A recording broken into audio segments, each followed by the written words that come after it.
भाई की बंदी बनी या फिर नहीं बनी। मामला बीच में है भाई। वो इस्कॉन जो है, ठीक है, वहां मिला है। और कृष्ण जी का बहुत बड़ा भक्त है ये, ठीक है। तो यार दोनों चीजों को तुम साथ साथ कैसे कैसे मैनेज करते हो वो मुझे। तो रेगुलरली मैं जाता हूँ सैटरडे संडेज को भी। एग्जाम के टाइम पर थोड़ा सा कम कर दिया था। ऑनलाइन वाले पेपर होते थे उसमें मैं पीछे एनसीईआरटी खोल के रखता था और क्वेश्चंस देखता था। भास्कर एक्सपोज्ड।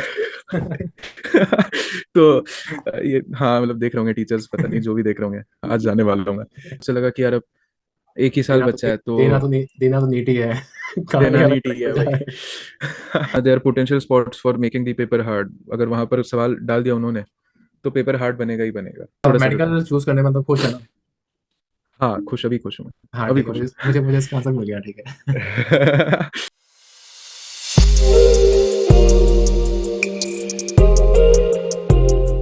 हेलो भाई लोग। तो आज एक इंटरव्यू फिर से हो रहा है, इस बार का सबसे पहला इंटरव्यू जो हम करने वाले हैं भास्कर के साथ में।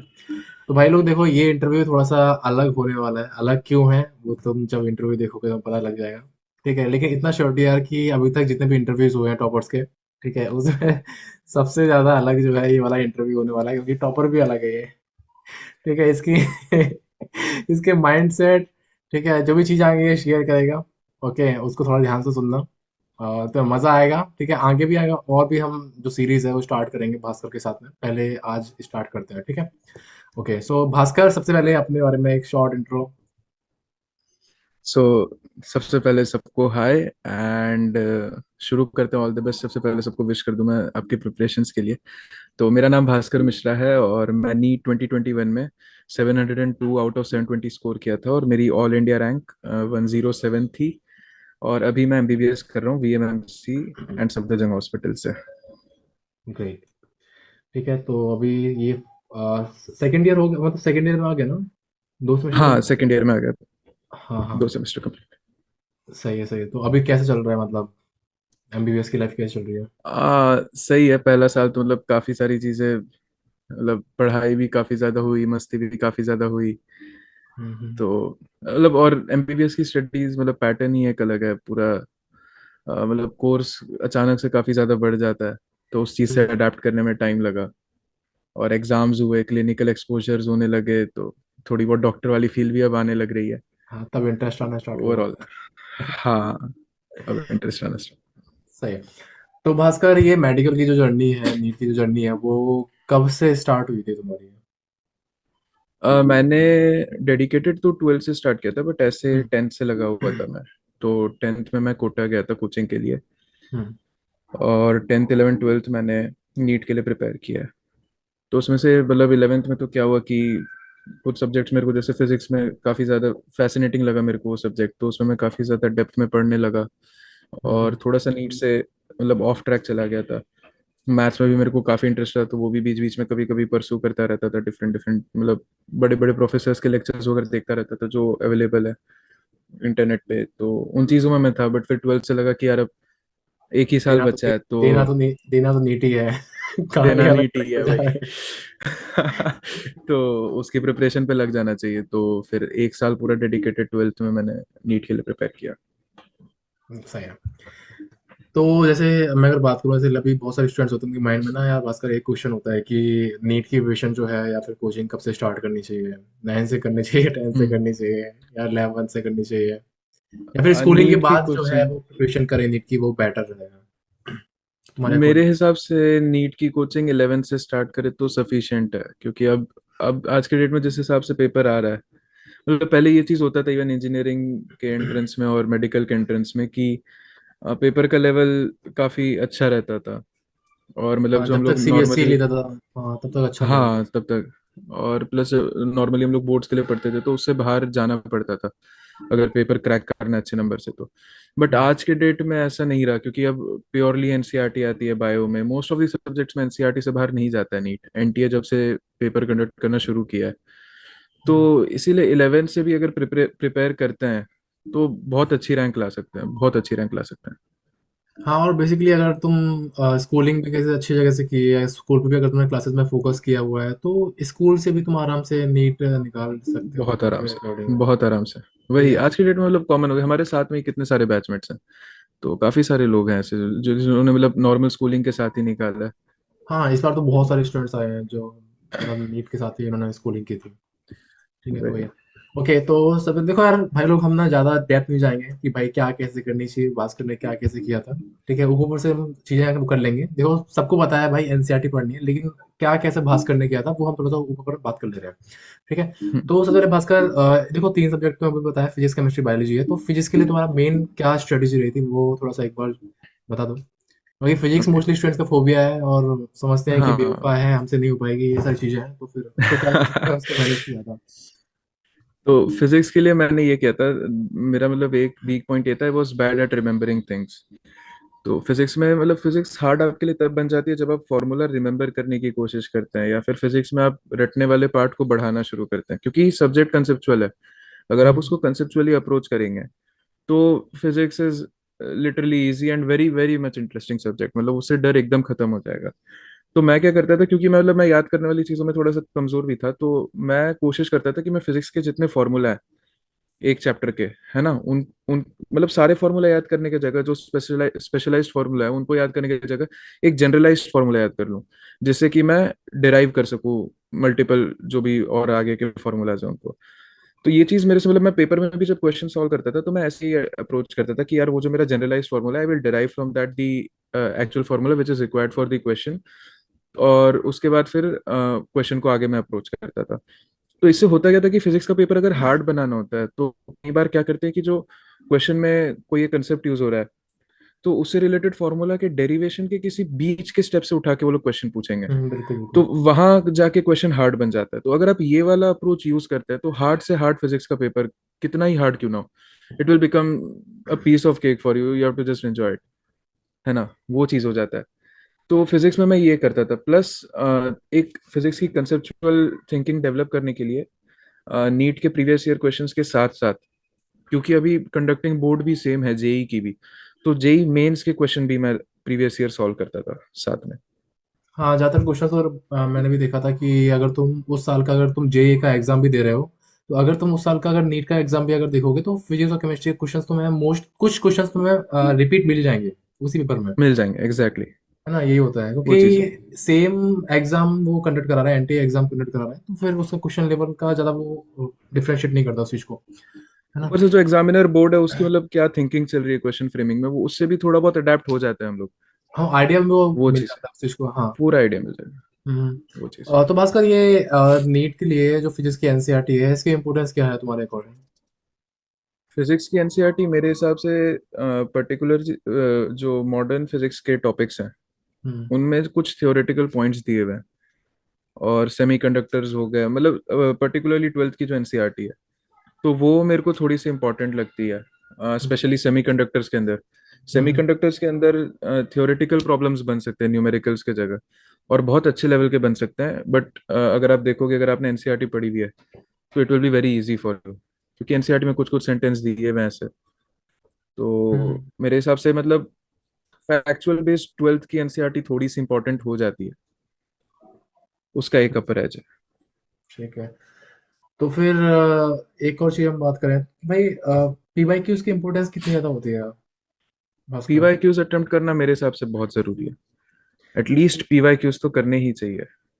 हाँ, एक्चुअली वही है ना कि अगर तुम किसी भी कॉम्पिटिटिव एग्ज़ाम की प्रिपरेशन करने जा रहे हो और तुम्हें पता नहीं है उसका लेवल क्या है, ठीक है? तुमने प्रिपरेशन एग्जैक्टली स्टार्ट कर दिया तो कोई फ़ायदा नहीं उस चीज़ का। पहले उसका लेवल जानो कि एग्जैक्टली। भाई क्या उसमें एग्ज़ाम पूछ रहा है, ठीक है? तुम कुछ पूछ रहा है, तुम कुछ और पढ़ पढ़ रहे हो उस चीज़ को, तो कोई फ़ायदा नहीं उस हाँ चीज़ का। वही, है ना? मेहनत भी हो रही है लेकिन काम भी नहीं आ रही है। हाँ, वही तो तुम अपना एफर्ट मार रहे हो और कोई एग्जैक्टली रिज़ल्ट ही नहीं मिलेगा उस चीज़ का। exactly. वही, है ना? पीवाईक्यू से क्या एक बेंचमार्क सेट हो जाता है कि भाई इस बेंचमार्क के नीचे नीचे तक तो अपने को मचाना है, उसके बाद फिर हुँ। ऊपर की चीजें देखी जाएंगी, वो वही चीज तो। है। एक्चुअली जब मैं कोचिंग में था ना तो मेरे कोचिंग वाले तो पता है थोड़ा अजीब माइंडेड के थे। वो बोलते थे कि पीवाई की इसका कोई इम्पोर्टेंस नहीं है, एनसीईआरटी का कोई इम्पोर्टेंस नहीं है। ठीक है, एनसीईआरटी नहीं नहीं नहीं, ये तो नहीं है। एक्चुअली उस टाइम पे था, मतलब बोलते थे 2018 18 की बात कर रहा हूँ, 2018 की बात कर रहा हूँ उस टाइम पे। तो ये अलग ही उनका था, लेकिन इस टाइम पे तो भाई एनसीईआरटी बहुत ज़्यादा इंपॉर्टेंट हो चुकी है। ठीक है, लाइन टू काफी। लाइन क्वेश्चंस बनते इनफैक्ट हैं उसके। फिजिक्स की एनसीईआरटी के हम लोग अगर रेफरेंसेस देखेंगे ना, उन्होंने लास्ट में दिए हुए हैं, तो कुछ कुछ चीजें उन्होंने ऐसे ऐसे रिसोर्सेज से उठाई है, मतलब इवन एमआईटी के रिसर्च पेपर वगैरह से भी काफी सारी तुम चीजें उठी इमेज हुई है उसमें। मतलब इमेजिनेशन भी उस चीज़ की नहीं कर पाओगे कि भाई क्या कॉन्सेप्ट डाला है उन्होंने फिजिक्स की एनसीईआरटी एग्जैक्टली में। एग्जैक्टली। वो एक लाइन लिख के निकल गया लेकिन उस लाइन के पीछे पूरी कहानी है। वही तो वो एनसीईआरटी चीज। अकेला एनसीईआरटी वो नहीं है, बहुत सारी चीज़ों से अटैच्ड है। लेकिन वो ये है एग्जैक्टली। कि ओके, सेकंड हम बात करने वाले हैं भास्कर, केमिस्ट्री के बारे में बात करना है। तो केमिस्ट्री में फिजिकल, इनऑर्गेनिक और ऑर्गेनिक, ठीक है? तो फिजिकल के हम्म। बारे में तुम्हारा क्या अप्रोच थी, तो एक बार प्लीज। फिजिकल केमिस्ट्री के अंदर मैं मेनली टीचर के नोट्स करता था। हम्म। एंड मतलब मैं सजेस्ट करूंगा बाकियों को। एक्चुअली मेरे को जो टीचर मिले थे, तो वो एनसीईआरटी में कुछ फैक्चुअल पॉइंट्स दिए हुए हैं फिजिकल केमिस्ट्री के चैप्टर्स में भी, तो उनको साथ ही साथ कवर करते हुए चलते थे। जैसे सॉल्यूशंस के अंदर इथाइलिन ग्लाइकोल एंटी फ्रीज की तरह यूज होता है, ये फैक्ट दिया हुआ है। या हम्म। फिर एक न्यूमेरिकल बेस्ड उन्होंने बारीकी ढूंढी थी कि यार 273.15 केल्विन लेना है 0 डिग्री सेल्सियस को, है ना। अगर कहीं नीट में ऐसी कंट्रोवर्सी आई कि 0.15 केल्विन का डिफरेंस आ रहा है, तो we have hmm. To prefer the one in which 0 degree Celsius is 273.15 Kelvin, because NCERT ने सोल्यूशन चैप्टर में पूरे के पूरे में वही यूज किया हुआ है। और एलिवेशन इन बॉइलिंग पॉइंट या डिप्रेशन इन फ्रीजिंग पॉइंट, इन सब चीज़ों के लिए। और हो सकता है कि इस पे मतलब कंट्रोवर्सी उठाए NTA, we have to be prepared for each and everything. तो वो एनसीईआरटी की बारीकी मतलब पूरी उस तरह से उसको इंक्लूड करते थे अपने नोट्स में। बट सारे टीचर्स ये नहीं करते हैं। काफी लोग जो है फिजिकल केमिस्ट्री को they take it as a subject of only numericals, और उसके कुछ फैक्ट्स को जो है वो अवॉइड कर देते हैं। तो उन फैक्ट्स को कवर करने के लिए ट्वेल्थ की पर्टिकुलरली फिजिकल केमिस्ट्री की एनसीईआरटी पढ़नी जरूरी है मेरे हिसाब से। एंड इलेवेंथ के अंदर एटॉमिक स्ट्रक्चर की एनसीईआरटी इज इंपॉर्टेंट। बाकी मैं प्राइमरीली टीचर के नोट्स पे रहता था। उसमें भी सॉल्ड एग्जांपल्स हैं, वो और कर लोगे तो क्योंकि इस टाइम पे ना तुम्हें पता है कि काफी। एनटीए का सीन ही है, सॉल्ड एग्जांपल से भी क्वेश्चन बोर्ड पटक रहा है, डाल रहा है उसमें, वही चीज, हाँ। है ना? तो वो भी इम्पोर्टेंट बन जाते हैं। ठीक है। उसके बाद फिजिकल केमिस्ट्री में मेन चीज़ क्या है कि अगर देखो इस टाइम पे ना एक और चीज़ है कि अगर तुम फॉर्मूलेज याद करते हो तो फॉर्मूले के साथ साथ में जो टर्म्स हैं, यूनिट्स हैं, अगर तुम ये भी याद रखोगे ना तो वो भी मोर देन सफिशिएंट इस टाइम पे। क्योंकि इस टाइम पर एग्जैक्टली। पीवाईक्यूज पे अगर देखोगे ना तो भास्कर वही आ रहे हैं, फॉर्मूला पुट करो हाँ, और आंसर लो बस। ज़्यादा कुछ आंसर आ जाएगा भाई। क्वेश्चंस भी नहीं है उसमें, है ना?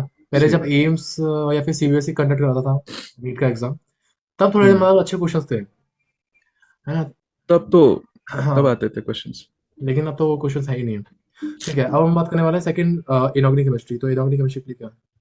इनऑर्गेनिक केमिस्ट्री में ये करते थे, मतलब I treated it as a subject of mainly trends, जो भी पीरियोडिसिटी अपन देखते हैं। तो हुँ, व्हाट आई डिड वाज, शुरू शुरू में मैं टीचर के नोट्स काफी ज्यादा करता था उसमें, बट बाद में मैं रियलाइज किया कि यार टीचर के नोट्स में भी कुछ चीजें एनसीईआरटी से कंट्रोवर्सी खा रही हैं। तो हुँ, अल्टीमेटली हमें उतर के एनसीईआरटी पर ही आना पड़ रहा है। So what I did was कि चैप्टर वाइज जो ट्रेंड्स दिए हुए, मतलब टेबल में वैल्यूज दी हुई हैं, जैसे आईपी की वैल्यू दी हुई है, या फिर इलेक्ट्रॉन एफिनिटी की डेल्टा एचईजी की वैल्यू दी हुई है, हुँ, एटॉमिक रेडियस की वैल्यू दी हुई है, डेंसिटी की। तो मैं उसको वहीं टेबल में ग्रेटर देन या लेस देन का साइन लगा के वहां पर एक ऑर्डर बना लेता था।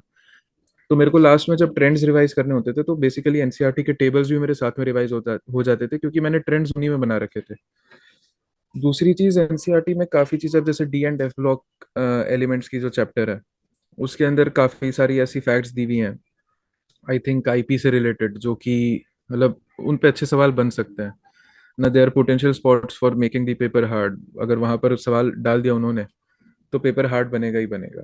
तो एक ऐसी काफी सारी चीजें हैं पूरी इनऑर्गेनिक केमिस्ट्री में, मेरे हिसाब से NCERT is sufficient for even bringing a good rank, बहुत अच्छे नंबर लाने के लिए अगर इनऑर्गेनिक एग्जामिनर केमिस्ट्री को में। अगर पेपर हार्ड बनाना होता है ना, तो वो क्या है कि बीच में से कुछ चीज़ें ऐसे उठा लेगा ना कि जो तुम्हें लगेगा कि भाई ये एनसीईआरटी में दे रखा नहीं है या फिर ये चीज़ें हैं ही नहीं है।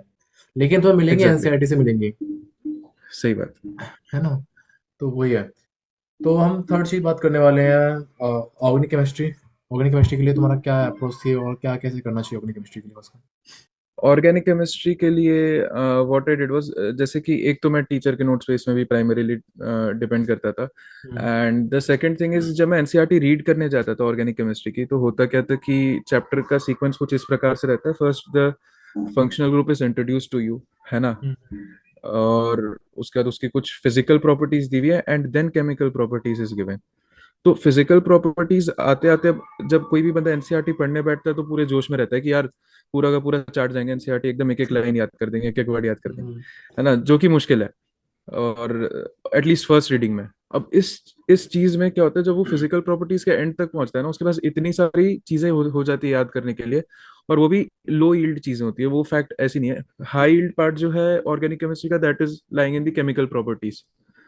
लेकिन बंदा क्या जोश जोश में फिजिकल प्रॉपर्टीज के अंत तक ही पहुंचते पहुंचते हो जाता है खत्म। कि यार यहाँ तक ही बहुत कुछ हो गया, एनसीईआरटी में इतनी कुछ दी हुई है तो कैसे याद करेंगे। तो what I did was, first I hit the chemical properties वाला पार्ट, उसके बाद फिजिकल प्रॉपर्टीज पे जाता था, उसमें भी काम की चीजें याद करता था। एंड देन इंट्रोडक्शन वाला पार्ट तो ठीक है, उसमें से कुछ यूज बेस्ड क्वेश्चन आ सकते हैं बट कम ही आते थे। तो मेनली केमिकल हम्म। प्रॉपर्टीज वाले पार्ट पे मैं उसमें कंसंट्रेट करता था। और हाइड्रोकार्बन्स की एनसीईआरटी में काफी सारी रिएक्शंस अच्छी दी हुई हैं। अच्छा, बाय हार्ट हम लोग को ना जो बायोपॉलीमर्स हो, ये बायोमोलिक्यूल्स हो गए, पॉलीमर्स हो गए, इन सारी चीजों के बारे में, केमिस्ट्री इन एवरीडे लाइफ हो गया, तो ये सारे चैप्टर्स बाय हार्ट करने एनसीईआरटी से, उसमें एक भी लाइन नहीं मिस करनी। हाँ, जैसे स्टार्टिंग की अगर बात करें तो जैसे भास्कर ये पूरा ऑर्गेनिक केमिस्ट्री के लिए एनसीईआरटी पे स्टिक रहना चाहिए या फिर जो जीओसी वाला पोर्शन है जो मैकेनिज्म वाला है उसको टीचर के नोट से करें वो ज़्यादा बेटर रहेगा तुम्हारे अकॉर्डिंग? मेरे हिसाब से मतलब मैकेनिज्म्स मैटर, यानी कि मैकेनिज्म्स अगर कर ले रहे हैं हम लोग, तो एग्जामिनर अगर वेरिएशन भी डालने की कोशिश कर रहा है क्वेश्चन में, तो हम लोग उसको इजीली टैकल कर लेंगे, है ना। एनसीईआरटी के अंदर बहुत सारे रिएक्शंस की मैकेनिज्म नहीं दी हुई है, जो इंपॉर्टेंट इंपॉर्टेंट रिएक्शंस हैं, तो वो चीज़ टीचर के नोट्स में मिल जाती थी, तो मैं वो चीज़ प्रेफर करता था कि पहले मैकेनिज्म के थ्रू चला जाऊं। और मतलब दो दो तरह से हम लोग कवर कर सकते हैं, या तो फंक्शनल ग्रुप वाइज पढ़ ले चैप्टर्स को, है हम्म। ना, या तो फिर हम लोग मैकेनिज्म के थ्रू पढ़ ले कि यार इलेक्ट्रोफिलिक एडिशन रिएक्शन के ये एग्जांपल, तो ये सारे रिएक्शन मैंने इन इन फंक्शनल ग्रुप्स में होते हैं, तो ये सारी मैंने याद कर ली इलेक्ट्रोफिलिक एडिशन रिएक्शन के अंदर, एक मैंने न्यूक्लियोफिलिक सब्स्टिट्यूशन के अंदर याद कर ली। तो दोनों तरीके से कर सकते हो। मैंने क्या किया था, मैंने फर्स्ट रीडिंग जो की थी वो मैकेनिज्म वाइज की थी, जो मेरे टीचर्स के नोट्स में दी हुई थी। The second thing what I did was कि जो मैंने सेकंड रीडिंग ली थी, पहली बात तो मल्टीपल रिवीजन करने पड़ेंगे एनसीईआरटी के, इनफैक्ट पूरे सिलेबस के, अगर अच्छा हाँ, दो स्कोर तीन बार करना है करने तो। से कुछ एनसीईआरटी तो पल्ले पड़ेगी नहीं बिल्कुल भी, ठीक वही है। हाँ, समझ में आएगा कि क्या बोल रही है एनसीईआरटी क्या नहीं बोल रही है। वही तो मैं पहले रिवीजन में तो मैंने टीचर्स के नोट्स देखे थे, और उसमें जिस तरह से मैकेनिज्म के थ्रू अप्रोच किया हुआ था वो देखा था। और जो मैंने सेकंड राउंड की थी रिवीजन की, उसमें मैंने फंक्शनल ग्रुप वाइज स्टडी की थी, तो मैंने दोनों एस्पेक्ट से कवर किया था इसको। तो क्या है कि मतलब एग्जामिनर दोनों माइंडसेट से सोच सकता है, या तो मैं फंक्शनल ग्रुप वाइज क्वेश्चन बनाऊं कि ये वाला फंक्शनल ग्रुप कौन कौन से रिएक्शन देगा, या तो मैं रिएक्शन के मैकेनिज्म के हिसाब से बनाऊं कि ये वाले मैकेनिज्म कौन कौन से फंक्शनल ग्रुप में मिलेंगे। लेकिन अभी भी ना तो भास्कर वो उस टाइप के क्वेश्चन अब नहीं पूछ रहे हैं, एग्जामिनर भी अब नहीं पूछ रहे हैं। वो क्या है कि सिंपल अब तो इतना ज्यादा मैकेनिज्म वाला क्वेश्चन हाँ, है ही नहीं है। ठीक है, जब अब नहीं एम्स रहा था तो एग्जैक्टली exactly, हाँ, जब एम्स सेपरेट एग्जाम था ना तब भी थोड़ा बहुत पूछ लेता था।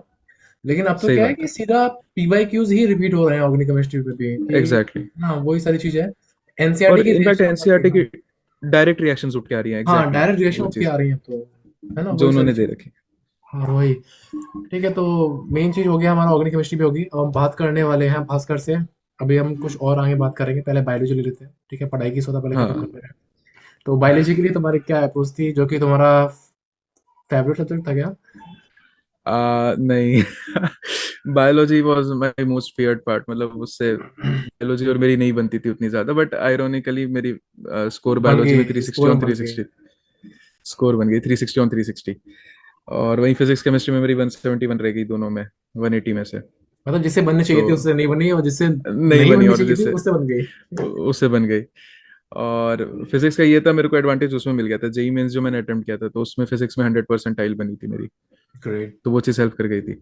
तो बायोलॉजी में मैंने ये किया था, बायोलॉजी पहले मैं मॉड्यूल पढ़ता था जो कोचिंग के रहते थे, एंड हम्म। टीचर के नोट्स जो क्लास के रहते हैं, क्लास नोट्स। बट हुआ क्या उससे, मतलब उसमें काफ़ी सारी एक्स्ट्रा इन्फॉर्मेशन दी हुई है। अब जैसे अगर डाइवर्सिटी की बात करें, तो डाइवर्सिटी में इतना लिटरली फैक्ट डंपिंग कर रखा है नोट्स में। कोचिंग में तो और वो हद ही मचा देते हैं बहुत भयंकर। डाइवर्सिटी को वो ऐसे ट्रीट करते हैं कि मतलब लग रहा है अगला बंदा जो है जाके नए कीड़े ही ढूंढने का काम करेगा, ह्यूमन गया भाड़ में, बॉडी पे कोई काम ही नहीं करना। तो वो मेरे को बिल्कुल नहीं जमता था, मतलब पूरा फैक्चुअल डंपिंग, प्लांट मॉर्फोलॉजी की बात करें उसमें पूरा फैक्चुअल डंपिंग। और ये सारे टॉपिक्स ऐसे हैं कि मतलब एनसीईआरटी अगर पढ़ेंगे, बहुत ज्यादा एनसीईआरटी उसके लिए भी, तो प्लस उनका वेटेज भी उतना ज्यादा नहीं है, मतलब आते हैं क्वेश्चंस, ये है कि पक्का आएंगे। बट अब जैसे कि जेनेटिक्स का जो वेटेज है, उसमें अगर आदमी थोड़ा बहुत एक्स्ट्रा पढ़ भी ले तो भी समझ आता है, बट इन टॉपिक्स में इट डजेंट मेक सेंस। तो what I did was last में एनसीईआरटी पर ही मैं आया। एंड क्योंकि मतलब मैंने प्रीवियस ईयर ट्रेंड्स भी देखे, तो एनसीईआरटी के बाहर बिल्कुल नहीं जा रहे थे क्वेश्चंस। और जैसे हम लोग के टाइम पर एम्स हट गया था, बट हम लोग की प्रिपरेशन थोड़ी बहुत एम्स ओरिएंटेड हुई थी, तो थोड़ी बहुत क्या, इनफैक्ट एम्स ओरिएंटेड ही चल रही थी। हम्म। तो उसमें क्या हुआ था कि एम्स का पेपर अगर देखेंगे ना, बायो उसमें इजी आता है, बायो उसमें टफ नहीं रहता है। फिजिक्स और उसके अंदर केमिस्ट्री। फिजिक्स और केमिस्ट्री हार्ड रहती थी। तो अल्टीमेटली रिजल्ट यही उतर के आ रहा था कि यार एनसीईआरटी पढ़नी है। एनसीईआरटी पढ़ के फिर मैं सोचा कि एक ट्राई देते हैं। तो हम्म। उसमें हुआ क्या कि मतलब जैसे मैं एनसीईआरटी पढ़ता था तो मेरी 330 प्लस स्कोर आने लगी 360 में से, जो पहले मॉड्यूल्स और क्लास नोट्स पढ़ के नहीं आती थी, है ना, क्योंकि उतनी चीजें नहीं याद कर पाता था, मैं वॉज नॉट तो वो गुड एट कॉन्फिडेंस रिमेम्बरिंग देगा। थिंग्स। तो एनसीईआरटी कॉन्फिडेंस दे गया और फिर यही है कि सारे क्वेश्चंस उससे मैच होने लगे। तो एनसीईआरटी को मैं बहुत डेडिकेटेड तरीके से करने लगा। जैसे कि मैंने क्या किया, हर पेज में जो साइड में जगह बची रहती है उसमें हम्म। हर पेज का पॉइंट्स टू रिमेंबर रख दिया, मतलब लिख दिया मैंने।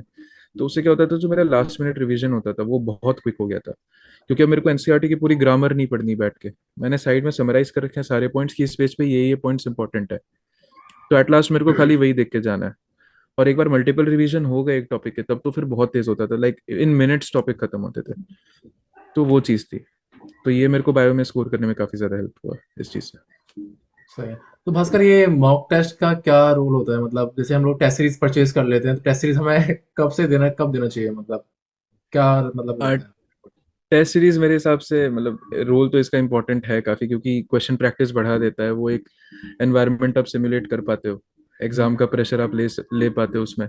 और वो चीज़ ज़रूरी है कि हम कितना उस कंडीशन में परफॉर्म कर पा रहे हैं, ये चेक करना, है ना। तो टेस्ट सीरीज को सीरियसली लेना चाहिए, बिल्कुल लेना चाहिए। लास्ट के डेज में तो मतलब बिल्कुल ऑप्ट करना चाहिए टेस्ट सीरीज को। जितने पेपर सॉल्व कर सकते हैं उतना अच्छा है। और दूसरी चीज मैं ये करता था, मतलब मैं तो अपने रियल वाले जो मॉक टेस्ट होते थे ऑनलाइन के, उनमें करता था ये कि कह सकते हैं एक सॉर्ट ऑफ चीटिंग ही है, कि जो ऑनलाइन वाले पेपर होते थे उसमें मैं पीछे एनसीईआरटी खोल के रखता था और क्वेश्चंस भास्कर देखता था। भास्कर एक्सपोज्ड।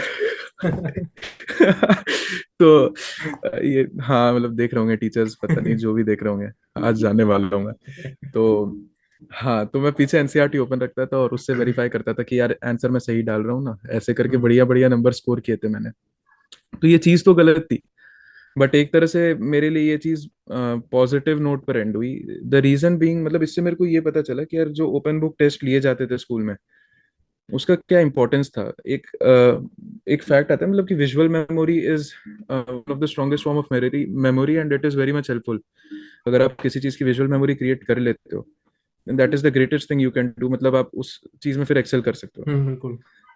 तो मैं जब ये काम करता था, मतलब मेरे को आदत लग गई थी, गंदी आदत लग गई थी कि यार सवाल का जवाब अगर आ भी रहा है ना, तब भी एनसीईआरटी खोल के एक बार पीछे वाले टैब पे वेरीफाई करना है ना। और भले देख आ रहा हो, लेते हैं। भले रिपीट हुआ क्वेश्चन, हाँ देख लेना एक बार। तो इस आदत के कारण हुआ क्या ना, कि मेरी एनसीईआरटी की विजुअल मेमोरी काफी ज्यादा स्ट्रांग हो गई। अब जैसे क्वेश्चंस रिपीट होने लगे ना, तो मेरे को अब याद होने लगा कि यार इस वाले का आंसर मैंने एनसीईआरटी के इस पेज पे देखा था, यहाँ पर था। तो इस तरह से एनसीईआरटी की जो विजुअल मेमोरी क्रिएट हुई ना, वो मेरे को काफी ज्यादा हेल्प की। तो ऑनलाइन टेस्ट में फिर एक आध ऑफलाइन टेस्ट में होता क्या था कि एक चीज नेगेटिव मेरे लिए एक्ट करती थी कि वो कॉन्फिडेंस नहीं डेवलप हो पाता था, क्योंकि अभी तक जो मैं आंसर सेट कर रहा था वो देख के कर रहा था, दे वर वेरीफाइड ऑलरेडी, है ना, कि उस पर मैं भेड़ सकता था कि नहीं नहीं ये एनसीईआरटी में दिया हुआ है। बट अब वो चीज नहीं थी मेरे पास, क्योंकि अब मेरे पास कुछ था नहीं ना रेफर करने के लिए। तो कॉन्फिडेंस थोड़ा सा लो हुआ था उस चीज से। बट धीरे धीरे जो मैंने पीटीआर बना रखे थे और जो विजुअल मेमोरी क्रिएट हुई थी एनसीईआरटी की, उस चीज ने हेल्प किया मेरे को। और मतलब मैं तो ये सजेस्ट करूंगा कि पेपर में नहीं, ऑनलाइन पेपर्स में नहीं, बट ऐसे अलग से अगर आप कहीं से प्रीवियस ईयर पेपर्स अरेंज कर सकते हो, कोचिंग्स वगैरह के, जो मॉक टेस्ट हो या टेस्ट सीरीज के पेपर, तो एक बार उनको ओपन बुक स्टाइल में भी सॉल्व करो। उससे विजुअल मेमोरी अगर क्रिएट हो गई, जो कि होगी ही, तो that will be very much बहुत ज्यादा हेल्पफुल। बेनिफिट दे जाएगी वो। बहुत ज्यादा। तो भास्कर मेरे केस तुम्हारा में वही हुआ। तो भास्कर तुम्हारा अभी कोचिंग के मॉक टेस्ट में मतलब क्या स्कोर रहता था, और मैक्सिमम स्कोर तुम्हारा कितना गया था? जब मैंने मतलब ईमानदारी से देना शुरू हुआ था बीच में, तो फिर जो ऑफलाइन वाले पेपर होते थे तो उसमें थोड़ा सा लो गया था कॉन्फिडेंस वाले फैक्टर के कारण, लाइक 650 के नीचे जाता था। हम्म। तो और मतलब ऑल इंडिया कोटा से 650 के नीचे you will not get good government medical colleges. तो मेरे को वो चीज़ रियलाइज हुई थोड़ी सी, तो मैं उस पर काम करना शुरू किया। हम्म। और फिर धीरे धीरे आगे जाके मेरा स्कोर काफी बूस्ट हुआ, फिर 720 भी आता था, मतलब 4 या 5 टेस्ट में 720 भी स्कोर किया हुआ था। तो काफी बाद में तो मॉक टेस्ट में 700, 680, 690 के ऊपर रहता था स्कोर। बीच में एक डिप था थोड़ा सा इस चीज के कारण, कोई बट नहीं, वो दैट तो वाज डन। मतलब बेनिफिट देगा बाद में वो तो। बेनिफिट दे गया भाई। हाँ। तो भास्कर, तुम्हारी लाइफ में भी कोई ऐसा मतलब वो आया था टाइम कि भाई अब नीड नहीं होने वाला, कि छोड़ देते हैं अब, ऐसा कुछ था उस टाइम पे? दिस वाज दैट टाइम, ये वाला ये वाला जिसमें जो फेस 650 था। के, हाँ ये 650 के आसपास जो स्कोर आ रहा था, क्योंकि इसके बाद पेपर होने में कुछ ही दिन बचे हुए थे। हम्म। एंड मेरे को ये मालूम था कि यार मैंने एनसीईआरटी देखी हुई है, but it is not like memory भी क्रिएटेड, हल्का फुल्का मालूम है इधर ये चीजें हैं। लेकिन एक तो नंबर जब स्कोर नहीं होती ना, तो उससे थोड़ा सा कॉन्फिडेंस गिरता है। एंड और जब मतलब एकदम लास्ट का टाइम बचा रहता है ना, तो काफी ज्यादा एनजाइटी भी रहती है कि कैसा होगा पेपर में। अपन ने तो काम किया है, लेकिन हम्म। दिन कैसा रहेगा उस दिन का, ये सारी चीजें, ये चीजें आती है दिमाग में। तो वो वाला फेज मेरा से थोड़ा सा गड़बड़ था। But what I did was कि यार ऐसे अप्स एंड डाउन आते रहेंगे लाइफ में, हम क्या कर सकते हैं कि कर्म किए जाए फल की चिंता मत कर, वो हम्म। चीज है। तो मैं काम करता गया, मैं समझ गया कि यार प्रिपरेशन मेरे को इस ट्रैक से थोड़ा सा शिफ्ट करना पड़ेगा। ठीक है, कर ली बहुत मस्ती, है ना। हम्म। तो वो शिफ्ट किया मैंने सही टाइम पर। और साथ साथ में ऐसा नहीं है कि मेरी चीजें भी चल भी रही थी, जैसे मैंने पीटीआर वगैरह बना रखे थे ताकि मेरा जो लास्ट मिनट रिवीजन है वो क्विक हो सके। तो वो चीजें काफी ज्यादा हेल्प की मेरे को, वो बट ये बेनिफिट भी ये देती वाला हैं फेज था। क्योंकि हाँ बेनिफिट भी देती हैं वो चीज़ें पीटीआर वगैरह होती हैं शॉर्ट्स फॉर्म में, क्योंकि हम्म। तुम पूरा चैप्टर को ना लाइक रिवाइज नहीं कर सकते बहुत कम टाइम में। ठीक है, अगर एग्जैक्टली। पीटीआर बना लोगे तो तुम पूरा एक यूनिट्स को, एक यूनिट पूरी जो पार्ट वाइज यूनिट होती है उनको भी तुम लाइक हाफ एन आवर या 15 मिनट में तुम रिवाइज कर सकते हो, आराम से रिवाइज कर सकते हो। बहुत आराम से। और मतलब जैसे कि मैं तो ये सजेस्ट करता हूँ कि अब के लास्ट के 70 दिन के आसपास बचे हुए हैं ना, हम्म। What you do is you focus on reducing your time of revision. जैसे कि हमने अगर पहला साइकिल आज से, मान लो कुछ बच्चे अगर अभी तक नहीं पढ़ रहे थे, अब से रिवाइज करना अगर शुरू कर रहे हैं, तो हम्म। व्हाट यू डू इज की टारगेट करो 70 दिन में से मान लो तुम्हारा पहला साइकिल ऑफ रिवीजन जो है वो 25 दिन में हो जाए। Then second cycle of revision 20 दिन में हो जाए। थर्ड साइकिल अपने आप 10 दिन में हो जाएगा। लेकिन गो ऑन पहले ये रिड्यूसिंग द दो टाइम। पहले, हाँ पहले 2 साइकिल करने होना बहुत पड़ेंगे, जरूरी है। होने जरूरी है। उसके बाद हाँ। जो कॉन्फिडेंस बूस्ट होता है ना, उसके बाद राइज एक्सपोनेंशियल होता है। और मतलब ये चीज मैंने ट्राई की थी, और इससे लास्ट मतलब मैं इस स्टेज में आ गया था कि मेरे मिनट्स में चैप्टर रिवाइज होते थे, लाइक 10 मिनट के अंदर बड़े बड़े चैप्टर निकल गए, बड़े बड़े यूनिट्स निकल गए। तो उस हिसाब हम्म। से तैयारी करो, वो चीज है। ओके। तो भास्कर, जैसे तुम्हारे पास ना लास्ट 2 मंथ्स बचे होंगे, ठीक है, तो उस टाइम हम्म। पर तुमने क्या किया था? लास्ट के 2 मंथ्स में जम के पेपर सॉल्व किए थे। हम्म। उसके बाद फिर मतलब क्वेश्चन प्रैक्टिस तो खतरनाक लेवल पे तुम रखना, कितने एकदम मॉक टेस्ट दे हाई। चुके होंगे मतलब नीट प्रिपरेशन के टाइम पर? कितने मॉक टेस्ट तुमने दे दिए होंगे on an mock average? Test मतलब मैं अपने भी मिला के अगर बात करूँ तो हम्म। एटलीस्ट 70 to 100 पेपर्स तो मैंने अटेम्प्ट किए होंगे। कितने मॉक मतलब मैं टेस्ट? एटलीस्ट 70 से 100 के आसपास तकरीबन अच्छा अच्छा अच्छा। पेपर्स मैंने बहुत अटेम्प्ट किए थे, बहुत ज्यादा। तो और ये मतलब लास्ट लास्ट के टाइम में ही है। इट वाज इंक्लूडिंग जो पेपर्स कोचिंग में होते थे, एंड जो मैं अलग से सॉल्व करता था, निकाल निकाल के इधर उधर से सोर्सेस से पेपर निकाल के। तो वो चीज़ काफ़ी ज़्यादा हेल्प करती है क्वेश्चन सॉल्विंग। दूसरी चीज़ एनसीईआरटी की रिपीटेड रिवीजन मारते रहनी है। वो भी और इम्पोर्टेंट है। हाँ, और फिजिक्स के अंदर अब अप्रोच अब अगर चेंज करोगे तो हो सकता है थोड़ा सा गड़बड़, बट या उस पे मतलब जो तुम्हारे वीकनेस है ना, उस पे अब से काम करना शुरू कर दो। फर्स्ट उसको प्रायोरिटाइज करो, अपने डर को खत्म करना है। Make your fear your strength, उस हाँ, चीज पे जो काम करो। जो चीज़ स्ट्रांग है उस पर तो ज़्यादा फोकस अभी, उस पर तो करो करो वो साथ हो साथ में, जाएगा। लेकिन वीक है हाँ, उस पर ज़्यादा फोकस करो, ज़्यादा बेनिफिट देगा तुम्हें। एग्जैक्टली। और कुछ भी नया करने नहीं जाना इस टाइम पर। हाँ, वो जितना बहुत टाइम आ कंज्यूम कर देगा। जितना आता है उस चीज को स्ट्रेंथन करना है, वो अपने कमांड में, कि उसमें से एक सवाल आ गया ना, तो वो नहीं जाना चाहिए गलत, वो सही ही होना चाहिए, ये बिल्कुल। चीज। तो यार देखो, ये इंटरव्यू है अभी मैं शॉर्ट रख रहा हूँ, ठीक है, बाद में फिर हम बात करते रहेंगे, बहुत सारी बातें करनी है भास्कर से, अभी एक बात नहीं है, अभी तो बहुत इतनी सी बात हुई है, बहुत छोटी बात हुई है ये, ठीक है। बाद में बहुत सारी बातचीत अभी रहेगी भास्कर से करने के लिए। और एक लास्ट क्वेश्चन मैं भास्कर से पूछता हूँ, ठीक है, उसके बाद एक दो क्वेश्चन और रह गए। ठीक है भास्कर, एक क्वेश्चन ये है तुम्हारे लिए कि तुमने आईआईटी का एग्जाम भी दिया था, ठीक है, तुमने नीट का भी हाँ। दिया, अब तुम हम्म। एमबीबीएस कर रहे हो, ठीक है, तो क्या तुम अभी इससे, अगर तुम्हें आईआईटी मिलता तुम उसको प्रीफर करते क्या? जैसे तुम्हें मिल जाता, कोई ना कोई तुम्हें मिल जाता, डीटी मिल जाता या फिर एनएसयूटी मिल जाता, हाँ, आराम से। हाँ, तो फिर तो तुम क्यों नहीं गए? मेरा ये था, मतलब आज के डेट में मैं अगर देखूं, जैसे मेरे काफी सारे फ्रेंड्स हैं आईआईटी दिल्ली में हम्म। भी। तो एक बार मैं उनका, एक बार क्या कई बार मैं उनका कैंपस भी विजिट किया था, मतलब स्टे भी किया था उनके साथ। वहाँ का हम्म। जो ऑरा है और वहाँ का जो कॉलेज लाइफ है आज के डेट में, that is much above than the college life you are getting at medical colleges, to be honest. मतलब वहाँ की सोसाइटी जिस तरह से फंक्शन करती है, वहाँ का जो वर्क कल्चर है, each and hmm. Everything. Campus की बात करें, कैंपस सारे के सारे जानते हैं, इंजीनियरिंग बिल्कुल कॉलेजेस के बिल्कुल। काफी ज्यादा अपरेंट होते हैं। हाँ, तो उस हिसाब से अगर मेरे को जाना होता टू एंजॉय कॉलेज लाइफ, तो मैं इंजीनियरिंग कॉलेजेस ऑप्ट करता। बट मेडिकल कॉलेजेस में ये है कि कॉलेज लाइफ थोड़ा सा गड़बड़ सा है, पढ़ाई में रह जाते हैं और भी काफी सारी चीजें होती हैं। तो हम्म। अ, वो चीज है, बट आगे क्या जाके क्या जो आप मतलब छोड़ने का सोच रहे हो क्या? नहीं नहीं नहीं नहीं नहीं, आगे जाके लेकिन ये है कि जो करियर सिक्योरिटी है वो काफी ज्यादा होती है। लाइक हम्म। ऊपर से आप बेटर तरीके से सर्व कर पाते हो नेशन को, वो चीज़ है। और ऑब्वियसली मतलब सभी जानते हैं कि medical profession is consider to be noble. मतलब सोसाइटी में एक अलग ही रिस्पेक्ट होती है, आप एक नॉर्मल आदमी से एक आइडियल बन जाते हो किसी के लिए, है ना, कि इस बंदे जैसा बनना है। तो उस मायने में अगर मैं देखूँ तो मैं मेडिकल चूज करता and I am happy with my decision at present. मतलब बस ये थोड़ा सा डिफरेंस। मेडिकल चूज करने में मतलब खुश है ना? हाँ खुश, अभी खुश हूँ मैं, हाँ अभी ठीक है, खुश मुझे हूँ। मुझे मुझे इसका आंसर मिल गया, ठीक है। सही है। जितने भी इंटरव्यूज लिए हैं, फिर जितने भी एमबीबीएस वाले स्टूडेंट से मिला हूँ, ठीक है, मुझे फर्स्ट टाइम कोई ऐसा बंदा मिला है, भास्कर, ठीक है, जो मेडिकल कॉलेज में एमबीबीएस तो कर रहा है, ठीक है, लेकिन साथ साथ में जो स्पेशलिटी है, मतलब मुझे एक्चुअली ये बहुत बार जो है वो इस्कॉन जो है, ठीक है, वहाँ मिला है। और कृष्ण जी का बहुत बड़ा भक्त है ये, ठीक है। तो यार दोनों चीज़ों को तुम साथ साथ कैसे कैसे मैनेज करते हो, वो मुझे थोड़ा सा एक बार बता दो। मतलब एक तरफ से मतलब पूजा भी चल रही है, एमबीबीएस भी चल रही है, पूजा चल रही है, एमबीबीएस भी चल रही है। सही है। हाँ, सो एक्चुअली क्या है, स्पिरिचुअलिटी का मेरे लाइफ में काफी ज्यादा बड़ा रोल है।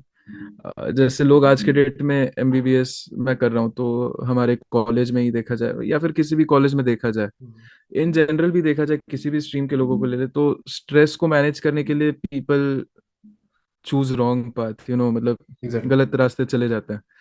तो मैं, मेरे लिए वो चीज़ बिल्कुल एक्सेप्टेबल नहीं है, मतलब, है ना, तो मेरे मेरे लिए वो चीज़ बिल्कुल काम ही नहीं करेगी। आई एम लाइक, वो मैं अपने लाइफ में करने का सोच भी नहीं सकता।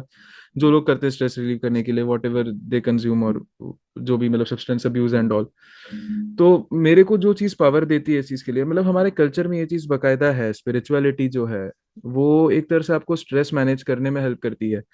जो मेडिटेशन हमारे कल्चर में जिसके बारे में बात की गई है, योगा का जो प्रिंसिपल है ना, वो चीज आपकी कंसंट्रेशन बढ़ाती है, आपकी फोकस बढ़ाती है, it helps you in many aspects.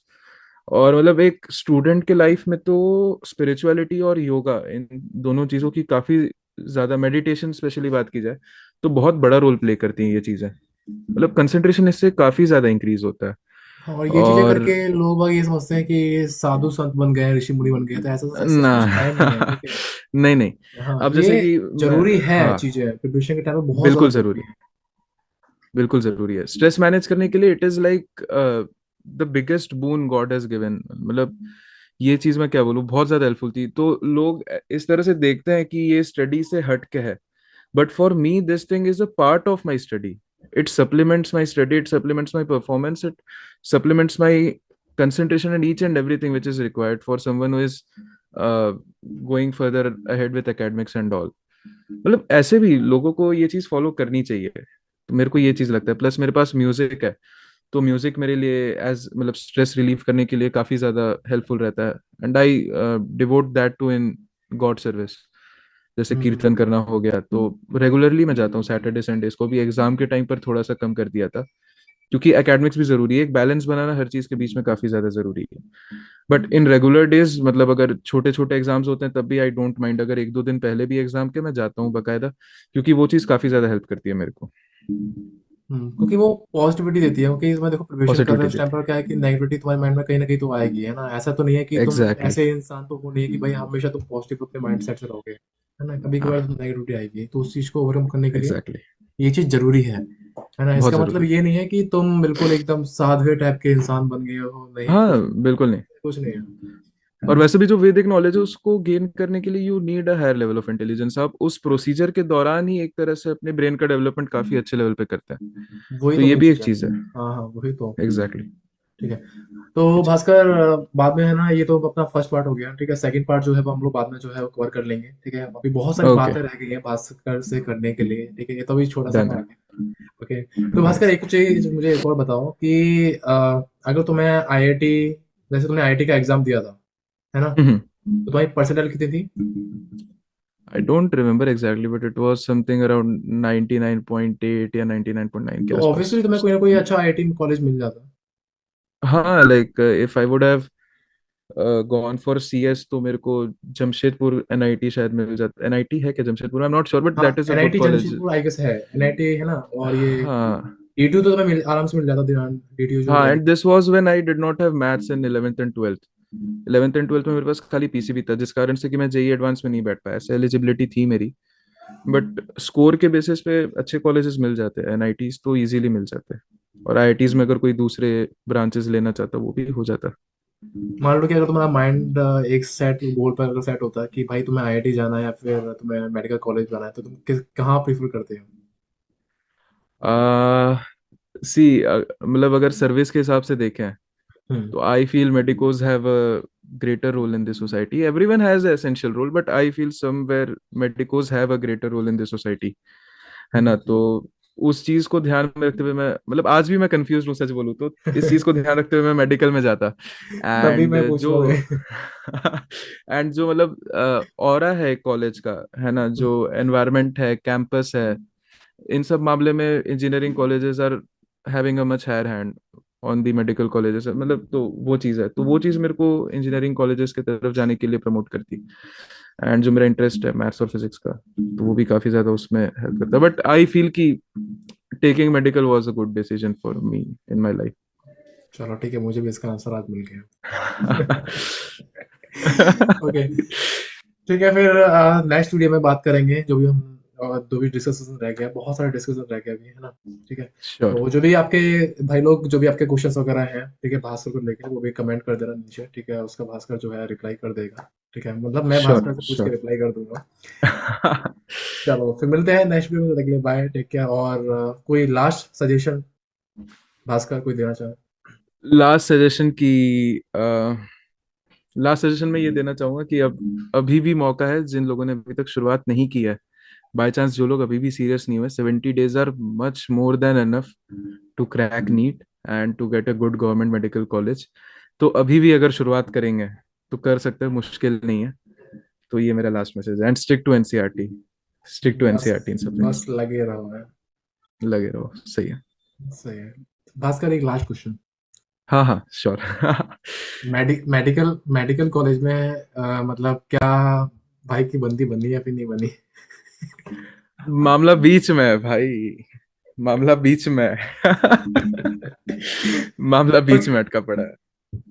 कोई नहीं, कोई नहीं, भगवान पार लगाएगा, नहीं आएगा। चलो। लग जाए तो बढ़िया है।